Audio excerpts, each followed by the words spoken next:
Quel patrimoine Alain Delon a-t-il laissé en dehors de sa carrière cinématographique emblématique? Selon un article du magazine Capital, paru en août 2024, la fille de l'acteur, Anouchka, aurait reçu ou aurait déjà perçu 50% de la fortune de son père, évaluée à 150 millions d'euros. Ses frères, Anthony et Alain Fabien, auraient chacun hérité de 25% sans qu'ils ne s'y opposent. Une guerre fratricide continue pourtant d'opposer les enfants d'Alain Delon. La fille unique du comédien a d'ailleurs donné rendez-vous à ses grands frères au tribunal en 2025. Ces derniers sont accusés par leur sœur d'atteinte à la vie privée. La plainte faite suite à la diffusion d'une conversation privée entre Anouchka et son père Adouchi sur Instagram au mois de janvier dernier.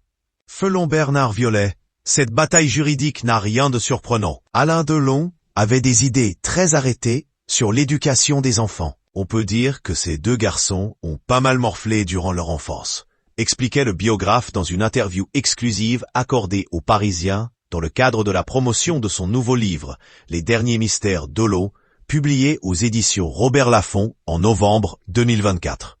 La star du Guépard aurait par exemple assigné son fils aîné en justice pour des affaires commerciales, lui reprochant entre autres son association avec des personnages sulfureux. Ce qui ne manque pas celle lorsqu'on connaît les amitiés de la star avec des truands notoires.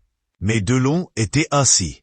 Faites ce que je dis, pas ce que je fais, commente Bernard Violet. Selon lui, l'acteur aurait raté sa succession et fait éclater sa famille en donnant l'avantage à sa fille unique.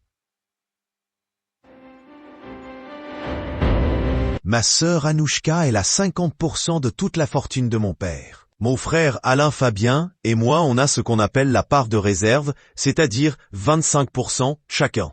C'est acté, c'est fini, insistait Anthony Delon en début d'année, comme le rapporte un article de l'Est républicain.